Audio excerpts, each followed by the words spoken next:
1967, when a female horse named Lady was found dead on a ranch near Alamosa in southern Colorado.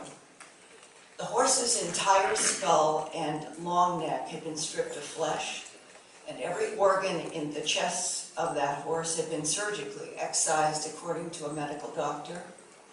There was no blood anywhere, not in the animal, not around the animal, and nowhere nearby.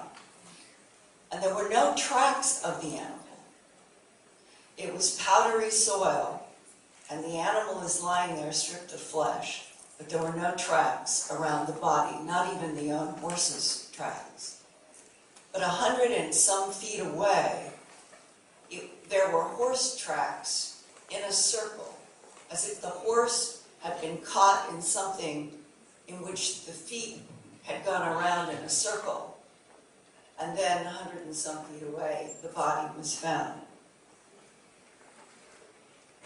At that same time, and Jennifer, image 00, on July 15th, 1984, the Sunday Times in Australia headline, quote, "Cover-up alleged over UFO-linked animal slaughter. Many reports of UFOs and strange lights in the sky," close quote. "Farmers in the Adelaide Hills have discovered mutilated animal corpses and burn marks on the ground. In one incident, researchers say a farmer discovered 4 cows with holes drilled into their skulls and the brains removed." Adelaide UFO researcher Colin Norris said, quote, "I have been told the Army asked the farmer to remain quiet about the animals and that the Army would cover the whole thing up," close quote. Mr. Norris said pod marks in the ground and burnt treetops indicated a UFO craft had landed. They had a journal from 1911 that had been published about 104 sheep being found in an Australian billabong with an ear, eye, tongue, genitals, and rectum poured out. 104 all in one billabong with no blood and no tracks around those animals either. Consistent with a specimen collected via electrosurgical excision, it is not possible to tell whether this lesion was caused by a laser.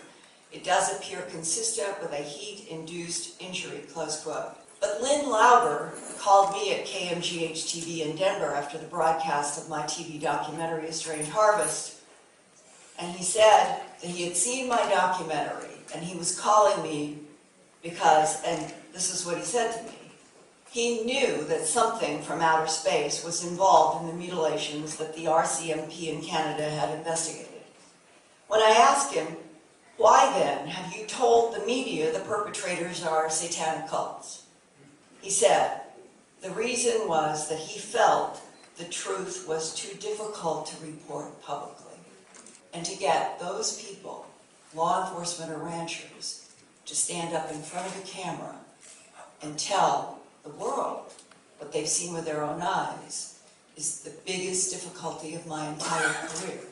Because we are on a planet where humans are more afraid of humans and their ridicule than they are of extraterrestrials. I am hoping that in this citizen hearing, a kind of exercise to what I hope will take place.